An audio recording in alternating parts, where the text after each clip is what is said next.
ابلیس کی اولاد کا ہے رقص بہر سو، ملت ابھی افسوس کے بیدار نہیں ہے، ملت ابھی السلام علیکم ورحمۃ اللہ وبرکاتہ۔ فاتح مصر کی اہم کہانی چلتی رہے گی۔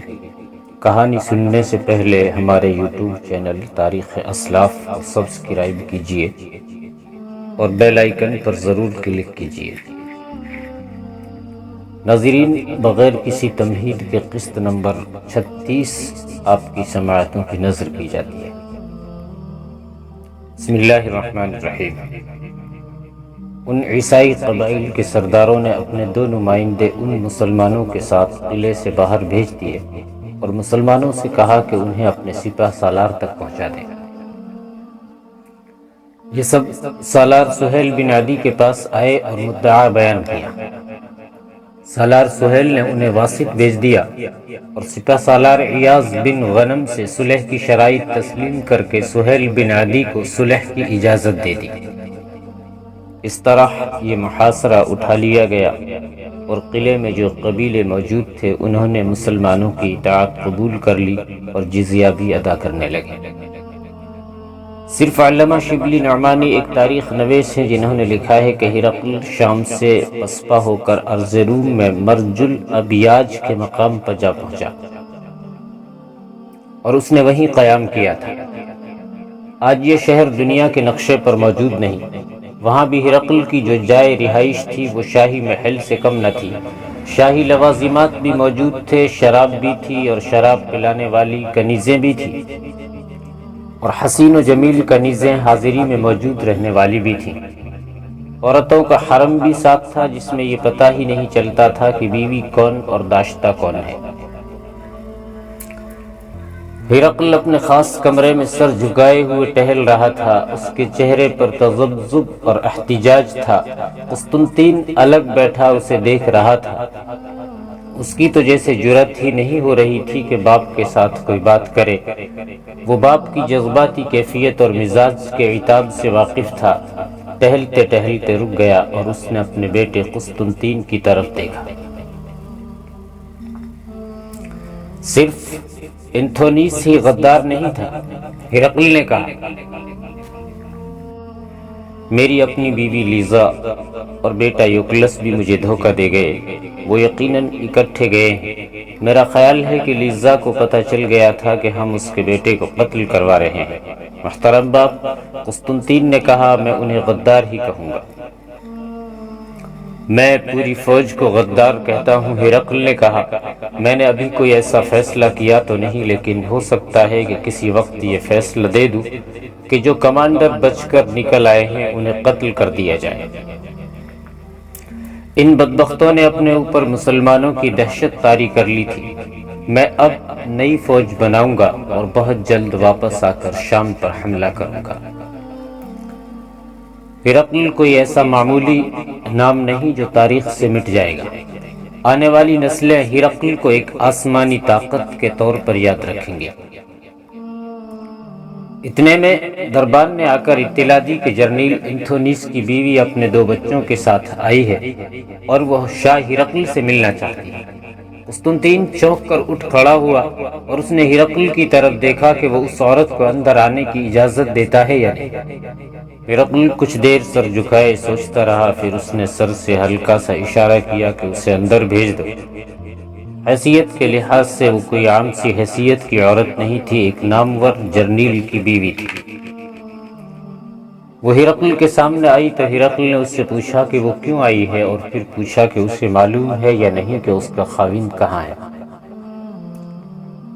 یہی تو میں شہنشاہ معظم سے پوچھنے آئی ہوں، اس عورت نے کہا۔ میں پوچھ کر یقین کر چکی ہوں کہ انتھونیس مارا گیا تھا یا زخمی ہو گیا تھا، لیکن ہر کسی سے یہی جواب ملا کہ وہ زخمی بھی نہیں ہوا اور مارا بھی نہیں گیا۔ وہ جنگ ختم ہونے سے پہلے ہی کہیں بھاگ گیا تھا۔ ہرقل نے کہا، اگر وہ مجھے مل جاتا تو تمہیں اس کی لاش مل جاتی، لیکن وہ لاپتہ ہے۔ تم میرے پاس کیا لینے آئی ہو؟ پناہ اور سہارا ڈھونڈنے آئی ہوں، جرنیل کی بیوی نے کہا۔ میرے ان معصوم بچوں کو دیکھیں، ان کا کوئی پرسان حال نہیں رہا۔ اس میں میرا کوئی قصور نہیں، ہرقل نے کہا، یہ اپنے باپ کے جرم کی سزا بھگت رہے ہیں۔ لیکن شہنشاہ معظم، اس عورت نے پوچھا، مجھے کس جرم کی سزا مل رہی ہے؟ میں نے تو اپنے خاوند سے یہ نہیں کہا تھا۔ میرے خزانے سے کسی غدار کی بیوی اور اس کے بچوں کی پرورش نہیں ہو سکتی۔ ہرقل نے شاہانہ انداز سے کہا، جاؤ کسی اور سے شادی کر لو اور بچوں کو سہارا مل جائے گا۔ انتھونیس کی بیوی نے منت سماجت شروع کر دی کہ اسے یوں دھتکارا نہ جائے، اس کے خاوند کی آخر فوج میں اتنی زیادہ خدمات بھی تو ہیں۔ ہرقل نے اس پر رحم کرنے کی بجائے اسے ڈانٹ ڈپٹ شروع کر دی۔ ہرقل چپ ہوتا تو قسطنطین انتھونیس کو برا بھلا کہنے لگتا تھا۔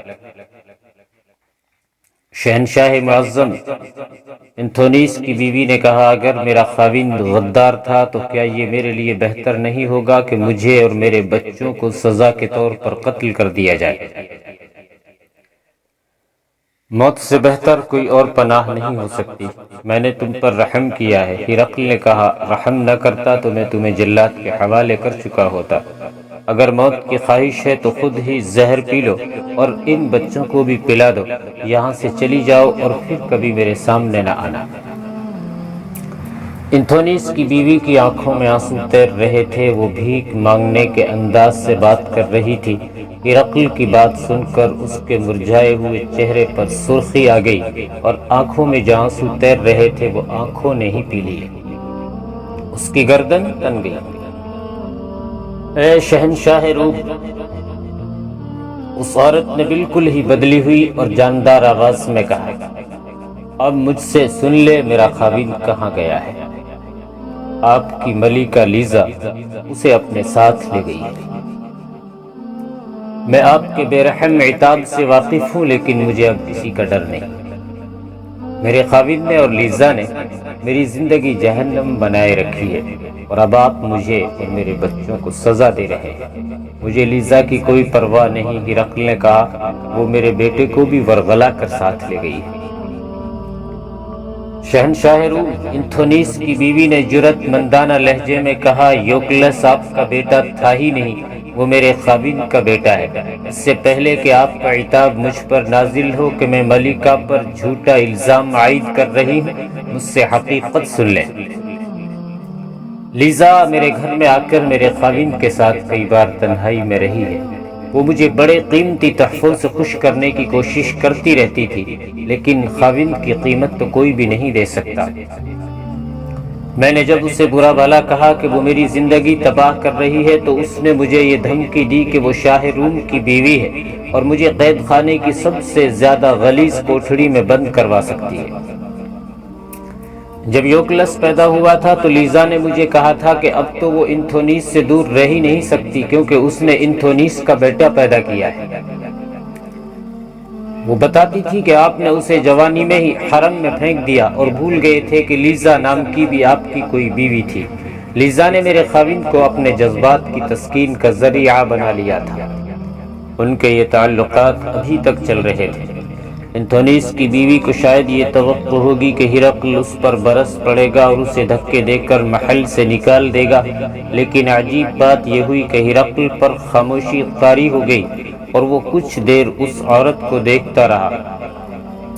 اسے یہ تو معلوم ہی ہوگا کہ بادشاہوں کے ہاں یہی کچھ ہوتا ہے، اور جن جوان سال عورتوں کو وہ حرم میں پھینک دیتے اور انہیں بھول جاتے ہیں، وہ اپنی تسکین کا کوئی نہ کوئی خفیہ انتظام کر لیتی ہے۔ ہرقل کے لیے یہ کوئی ایسا مسئلہ نہیں تھا کہ وہ شدید رد عمل کا اظہار کرتا۔ محل کی ایک عورت اگر کسی کے ساتھ بھاگی تھی تو ہرقل کی نگاہ میں یہ کوئی نقصان نہیں تھا۔ اس وقت اس کے دماغ پر اتنی بڑی شکست سوار تھی کہ شام جیسا بڑا ملک اس کے ہاتھ سے نکل گیا تھا۔ قسطنطین، ہرقل نے کہا، اسے ابھی محل میں مہمان کے طور پر رکھو اور میں اس کی دوسری شادی کا انتظام کروا دوں گا۔ اس وقت تک اس کی پوری دیکھ بھال ہوتی رہے اور یہ کسی چیز کی کمی محسوس نہ کرے۔ انتھونیس، لیزا اور ان کا بیٹا یوکلس ایک اور دن کی مسافت طے کر کے رات گزارنے کے لیے ایک اور جگہ رک گئے۔ یہ جگہ بھی سرسبز گھاس سے لدی ہوئی ٹیکریوں میں گھری ہوئی تھی، درختوں کی بہتات تھی اور قریب سے ایک شفاف پانی کی ندی گزرتی تھی۔ وہ کھانا کھا چکے اور یوکلس نوجوانی کی بے فکری کی نیند سو گیا۔ انتھونیس اور لیزا بھی اس کے پاس ہی لیٹے تھے، لیکن دونوں اب اس کے پاس نہیں تھے۔ رات آدھی گزر گئی تھی اور وہ دونوں کچھ پرے ہٹ کر چھوٹی سی ٹیکری پر بیٹھے ایک دوسرے میں کھو گئے تھے۔ لیزا ایران کے حسن کا ایک نادر نمونہ یا شاہکار تھی۔ یہ الگ بات ہے کہ ہرقل اس سے جلدی اکتا گیا اور اسے حرم میں پھینک دیا تھا، لیکن ہرقل اب بھی اس کے سامنے اس طرح بات نہیں کر سکتا تھا جس طرح بادشاہ کیا کرتے تھے۔ ہرقل جیسا جابر اور ظالم بادشاہ لیزا کا سامنا کرنے سے گھبراتا تھا۔ پہلے یہ بات ہو چکی ہے کہ لیزا نے انتھونیس کو اپنی تسکین کا ذریعہ بنا لیا تھا، لیکن یہ تعلقات ایسی محبت کی صورت اختیار کر گئے جو دلوں میں اتر گئی تھی۔ اپنے بیٹے کو سوتا چھوڑ کر وہ الگ جا بیٹھے اور بیٹھے بھی اس طرح جیسے دونوں جسم ایک ہو گئے ہوں۔ لیزا کی عمر ابھی 40 برس نہیں ہوئی تھی، لیکن وہ ابھی تک نوجوان اور حسین تھی۔ انتھونیس اس سے 15-16 سال بڑا تھا، لیکن اس نے اپنی جوانی کو برقرار رکھا ہوا تھا۔ کیا تمہیں اپنی بیوی اور بچے یاد نہیں آتے؟ لیزا نے انتھونیس سے پوچھا۔ تم پاس ہوتے ہو تو مجھے خدا بھی یاد نہیں رہتا، انتھونیس نے جواب دیا۔ وہ تو ایک بیوی تھی جسے میں نے بیوی کے مقام پر ہی رکھا ہوا تھا، دل میں ابھی کسی کی محبت پیدا نہیں ہوئی تھی۔ میرا دل شاید تمہارا منتظر تھا اور تم آ گئی۔ کیا تم مجھے شاہانہ زندگی دے سکو گے؟ لیزا نے بڑے ہی جذباتی لہجے میں پوچھا اور کہا، تمہیں دلی محبت کی ضرورت تھی اور میں نے تمہاری جذباتی ضرورت پوری کر دی۔ اب میں تمہیں یاد دلا رہی ہوں کہ میں کسرائے ایران کے شاہی خاندان سے آئی تھی اور ہرقل کے شاہی محل میں اس عمر تک پہنچی۔ ڈرتی ہوں کہیں ایسا نہ ہو کہ ہم یوں ہی جنگلوں میں بھٹکتے پھریں اور یہیں کہیں زندگی کا خاتمہ ہو جائے۔ میں جس بادشاہی کی بنیاد رکھنے جا رہا ہوں اس کی پہلی ملکہ عالیہ تم ہوگی، انتھونیس نے کہا۔ انتھونیس حیوانیت کے غلبے میں آ گیا تھا۔ دوسرے ہی لمحے وہ ایسے مخمور و مدہوش ہو گئے جیسے انہیں احساس ہی نہ رہا ہو کہ وہ کسی شاہانہ کمرے میں نرم و گداز پلنگ پر ہیں یا جنگل کی ایک ٹیکری پر۔ لیزا ٹیکری کی سختی میں پلنگ کی نرمی اور ملائمت محسوس کر رہی تھی۔ چاند کچھ اوپر آ گیا تھا، نمناک جنگل کی چاندنی بڑی صاف اور شفاف تھی۔ وہ دونوں اٹھے۔ انتھونیس نے اتنا ہی کہا تھا کہ اب سو جانا چاہیے کہ لیزا نے پیچھے دیکھا، وہ تو لرز اٹھی۔ یوکلس ننگی تلوار ہاتھ میں لیے بڑی تیزی سے ٹیکری چڑھتا آ رہا تھا۔ میرے پیچھے ہو جاؤ انتھونیس، لیزا نے کہا اور یوکلس کے راستے میں کھڑی ہو گئی۔ انتھونیس نے پیچھے دیکھا تو اسے یوکلس نظر آیا۔ اس کے ہاتھ میں تلوار اور اس کے اوپر آنے کی تیزی سے پتہ چلتا تھا کہ وہ کیوں اور کس ارادے سے آیا ہے۔ لیزا کے کہنے کے مطابق وہ لیزا کے پیچھے ہو گیا۔ تم اس شیطان کو مجھ سے نہیں بچا سکو گی ماں، یوکلس نے قریب آ کر غضبناک لہجے میں کہا۔ ہٹ جاؤ آگے سے، میں نے دیکھ لیا ہے یہ تمہیں دھوکے میں اپنے ساتھ کسی مقصد کے لیے لایا تھا، میں اسے زندہ نہیں چھوڑوں گا۔ رک جاؤ یوکلس، لیزا نے رعبدار آواز میں کہا، کیا تم اس شخص کو قتل کرنا چاہتے ہو؟ کیا تم اس شخص کو قتل کرنا چاہتے ہو جو تمہیں قتل ہونے سے بچا لایا ہے؟ تمہاری خاطر یہ اپنے بچوں کو چھوڑ آیا۔ یوکلس پھنکار رہا تھا اور ماں بازو پھیلائے اسے روک رہی تھی۔ اگر انتھونیس نہتھا نہ ہوتا تو یوکلس کا مقابلہ کر کے اس پر قابو پا لیتا۔ اسے بتا دو لیزا میں کون ہوں، انتھونیس نے کہا، اسے حقیقت بتا دو۔ یوکلس انتھونیس کو للکار رہا تھا کہ وہ ایک عورت کو ڈھال نہ بنائے اور مردوں کی طرح سامنے آئے۔ کیا تم اپنے باپ کو قتل کرو گے؟ لیزا نے کہا۔ ہاں، آگے سے ہٹ جاؤ ماں، یوکلس نے غصے سے لرزتی آواز میں کہا، اسے قتل کر کے میں واپس جاؤں گا اور اپنے باپ ہرقل کو بھی قتل کروں گا۔ ہرقل تمہارا باپ نہیں ہے، لیزا نے کہا، وہ میرا صرف خاوند تھا، تمہارا باپ یہ ہے انتھونیس، تم اس کے بیٹے ہو۔ یوکلس کا جوش اور عتاب کچھ ٹھنڈا پڑ گیا، اس کی تلوار جھک گئی۔ آؤ یوکلس، لیزا نے آگے بڑھ کر اس کے ہاتھ سے تلوار لے کر کہا، میں تمہیں یہ بھی بتا دوں کہ تم انتھونیس کے بیٹے ہو، اور ہرقل اس حقیقت سے واقف نہیں، وہ تمہیں اپنا بیٹا سمجھتا ہے۔ ہم دونوں کسی وجہ سے ہی تمہیں اپنے ساتھ لائے ہیں۔ انتھونیس اور لیزا نے یوکلس کو اپنے پاس بٹھا لیا۔ لیزا نے یوکلس کو بتایا کہ اسے کسرا ایران نے کس طرح اور کس مقصد کے لیے ہرقل کے پاس ایک دھوکے کے ذریعے بھیجا تھا، اور ہرقل نے اسے بیوی بنا کر اس کے ساتھ کیا سلوک کیا۔ لیزا نے یوکلس کو یہ ساری بات ایسے جذباتی انداز میں سنائی کہ یوکلس پوری طرح متاثر ہو گیا۔ ان لوگوں کے ہاں اخلاق اور کردار نام کی تو کوئی چیز ہی نہیں تھی۔ ان کا کلچر ہی کچھ ایسا تھا جس میں حلال اور حرام کا، حیا اور بے حیائی کا تصور کچھ اور تھا۔ میں تمہیں شہزادہ بنا کر دم لوں گا، انتھونیس نے یوکلس سے کہا۔ ہرقل کو قتل نہیں کریں گے، اس کی بادشاہی پر قبضہ کر کے اسے بھکاری بنا دیں گے، اور وہ بازاروں میں بھیک مانگتا پھرے گا۔ یوکلس نے اپنی ماں اور انتھونیس کو اس طرح دیکھ لیا تھا کہ اس کی آنکھ کھل گئی، اور اس نے دیکھا دونوں وہاں نہیں تھے۔ انہیں دیکھنے کے لیے وہ اٹھا، ایک طرف ٹیکری پر وہ اسے نظر آگئے، چاند ان کی دوسری طرف سے اوپر آ رہا تھا۔ یوکلس کو وہ اس طرح دکھائی دیے جیسے دو سائے ہوں، وہ دونوں ایسی حالت میں تھے کہ قریب جا کر دیکھنے کی ضرورت ہی نہیں تھی۔ یوکلس نے تلوار نکالی اور ان کی طرف غیظ و غضب سے چل پڑا۔ یہ تو وہ جانتا ہی تھا کہ اس کی ماں کس قدر خوبصورت عورت ہے۔ یہی ایک خیال اس کے ذہن میں اٹک گیا کہ انتھونیس اس کی ماں کو ورغلا کر لایا ہے اور اب ماں سے خراج وصول کر رہا ہے۔ وہ اپنی ماں کو انتھونیس کے ہاتھوں میں مجبور سمجھ رہا تھا۔ آخر ہم جا کہاں رہے ہیں؟ یوکلس نے پوچھا۔ ایک ہی دن کی مسافت رہ گئی ہے، انتھونیس نے جواب دیا۔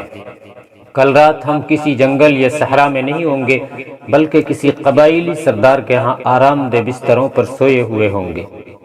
انتھونیس کی سوچ اور اس کے ارادے بے بنیاد ہو سکتے تھے، اور یہ بھی کہا جا سکتا تھا کہ وہ بیداری میں خواب دیکھ رہا ہے، لیکن اس نے اپنی منزل کا تعین کر لیا تھا۔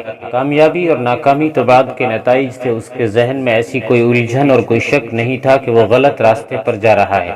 اس نے اپنے ذہن میں ایک پلان تیار کر لیا تھا، اور یہ بھی طے کر لیا تھا کہ وہ کس قبیلے کے سردار سے ملے گا۔ اس کے مقابلے میں روتاس بھی بھٹکتا پھر رہا تھا۔ اس نے یہ فیصلہ کر تو لیا کہ اپنی فوج میں واپس نہیں جائے گا تاکہ ہرقل سے سامنا نہ ہو، لیکن چلتے چلتے وہ اس فیصلے سے یوں ہٹ جاتا جیسے اس کا پاؤں پھسل گیا ہو اور وہ گر پڑا ہو۔ اس کا ذہن چلتا تھا، پھسلتا تھا اور گر کر اٹھتا اور پھر چلتا تھا۔ پہلے بیان ہو چکا ہے کہ اس پر جرم کا بوجھ سوار تھا۔ راستے میں ایک رات آئی اور وہ ایک جگہ سو گیا اور اگلے روز پھر چل پڑا۔ وہ بار بار تحفے میں ملی ہوئی صلیب اور سونے کے بت عیسیٰ علیہ السلام کو دیکھتا تھا، جیسے یہ بت اس کی رہنمائی کرے گا، لیکن صلیب کے ساتھ چپکا ہوا یہ بت اس کے کسی کام نہ آ سکا۔ سوچ سوچ کر اسے ایک ہی پناہ نظر آئی، اور یہ پناہ اسے کسی عیسائی قبیلے کے ہاں ہی مل سکتی تھی۔ وہ جب حمص میں مسلمانوں کی نظر بندی میں تھا تو شارینہ اسے ملنے جاتی اور روز بروز کی خبریں سناتی رہتی تھی۔ شارینہ نے اسے سنایا تھا کہ الجزیرہ کے جو عیسائی قبائل ہرقل کی مدد کو گئے تھے وہ سب بددل ہو کر واپس چلے گئے ہیں۔